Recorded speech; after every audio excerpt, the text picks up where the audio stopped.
పిలవరా.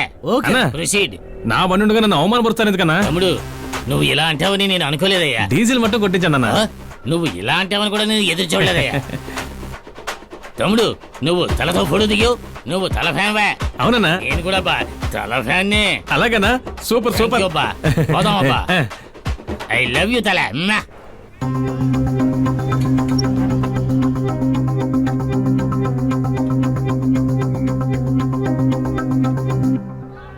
అక్క phone చేసిందేంటి? Hello అక్క. సౌమి చెప్పక్క. అమ్మ సడన్ గా కళ్ళు తిరిగి పడిపోయారు. అయ్యో ఏమైంది? ఏం లేదు, ఇప్పుడు బాగానే ఉన్నారు. దేనికైనా మంచిది ఒకసారి హాస్పిటల్ తీసుకెళ్లి చెకప్ చేసుకో. నేను వస్తున్నా.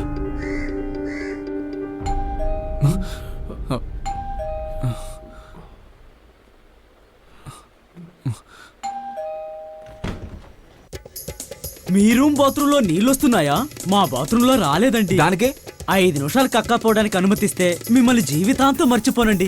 బయట పోయా. అరే నేను కూడా అనుకున్నానండి, కానీ బయట పోతే కడగడం చాలా కష్టం అండి. జో, రూమ్ నుంచి బయటకు వెళ్ళమని చెప్పాను. చూస్తే చదువుకున్న వాళ్ళ ఉన్నాం. డు నాట్ డిస్టర్బ్ బోర్డు పెట్టాను, చూడలేదా? బోర్డు పెట్టారు, అది కనిపిస్తుంది, కానీ అందులో ఏం రాశారో తెలియడం లేదే. డిస్టర్బ్ చేసినందుకు క్షమించాలి.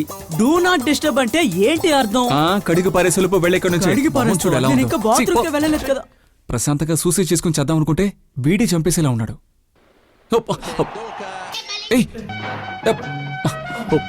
ఇదొక్కటి. సార్, అమ్మాయిలంటేనే మోసం, అందరూ మోసగత్తిలే. మగాళ్ళు మాత్రం మంచోళ్ళ? నిజంగా లవ్ చేస్తున్నారా? టైం పాస్ కేగా. టైం పాసా?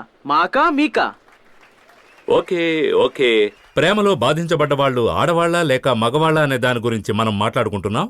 కానీ దీని గురించి మనం మాట్లాడుకోవడం కంటే మన స్టూడియోకి ఒక చీఫ్ గెస్ట్ వచ్చారు. ఆయన చెప్తేనే ఇది సూటబుల్ గా ఉంటుంది. ఆయన ఎవరంటే, ఈ మధ్య వచ్చిన సినిమాల్లో ప్రేమనైనా సరే, ప్రేమించిన వాళ్ళనైనా సరే మాక్సిమం ఎంత ఆట పట్టించగలరో అంత ఆట పట్టిస్తారు. Let's welcome the one and only.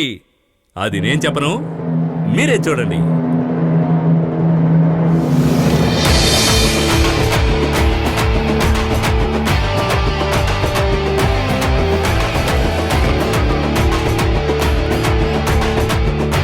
Welcome సంతానం, వెల్కమ్ అండ్ వెల్కమ్. ప్రేమలో ఎక్కువగా బాధించబడ్డ వాళ్ళు ఆడవాళ్ళ మగవాళ్ళ అనే దాని గురించి డిబేట్ జరుగుతోంది. మీకు ప్రేమలో అనుభవం ఉందా సంతానం? నేనేమన్నా పీకే అమెరికన్ లాగా ఇంకో గ్రహం నుంచి వస్తున్నానా ఏంటి? నేను మనిషిని గోపి. లైఫ్ లో ప్రతి ఒక్కరికి లవ్ ఎక్స్పీరియన్స్ ఉంటుంది. ఈ డిబేట్ లో మీరు చెప్పబోయే నిర్ణయం చాలా ముఖ్యమైంది. ప్లీజ్ టేక్ యువర్ సీట్ సంతానం. చాలా థ్యాంక్స్. ఓ అమ్మాయి మిమ్మల్ని ఒక ప్రశ్న అడగాలనుకుంటోంది. అడగమ్మా. సార్ మీ లవ్ ఎక్స్పీరియన్స్ గురించి కాస్త చెప్పండి సార్. ఏమ్మా, 10 సంవత్సరాల ఎక్స్పీరియన్స్ ఉంటే బాయ్ ఫ్రెండ్ ఉద్యోగం ఏమైనా ఖాళీగా ఉందా? ప్రేమ వల్ల మేం బాధించబడ్డాం, ప్రేమ వల్ల మేం మోసగించబడ్డాం అని చెప్పేవాళ్ళు ఎవరైనా ఉన్నారా? గోపి, చెప్పండి. ప్రశ్న అక్కడి నుంచి అడగకూడదు, ఇక్కడికి వచ్చాడు. సారీ సంతానం, సారీ. చెప్పు బాబు. ఒక అమ్మాయిని సిన్సియర్ గా లవ్ చేశాను సార్, మోసం చేసిపోయింది. సిన్సియర్ గా లవ్ చేస్తే మోసం చేసే పోతారు. అదే హుషారు చేసి వదిలేయాలని చూడు, టక్కని పట్టుకుంటారు. కరెక్ట్. సార్ మీరు ఎప్పుడు అబ్బాయిలకే సపోర్ట్ చేస్తారా? అరే అబ్బాయి, అలాంటిదేం లేదమ్మా. నేను ఉన్న ఫ్యాక్ట్ చెప్పాను, అది వాళ్ళకి అడ్వాంటేజ్ అయింది.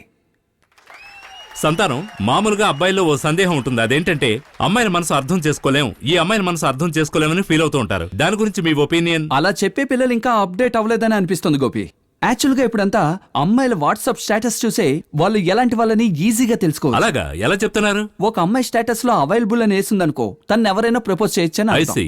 అదే ఫీలింగ్ ఇరిటేటింగ్ అని వేసుంటే ఆ అమ్మాయి లవరు ఇంకొక దాంతో హుషారయ్యాడని అర్థం. అయితే ఫీలింగ్ లోన్లీ అని ఉంటే ఇంట్లో ఎవరు లేరు, త్వరగా రాని అర్థం. షూటింగ్ అవగానే వెళ్ళేటట్టున్నారు. ఫ్యామిలీ చూస్తుంది సంతానం. అయ్యో, నేను ఎలాగ పెట్టింది? రూపేష్ వెళ్ళుంటాడు. సంతానం చెప్పింది కరెక్టా? సార్ 100% నిజం సార్. ఆ రోజు మాకు ఏది మైండ్ లో వస్తుందో అదే మేము వాట్సాప్ స్టేటస్ గా వేస్తాం.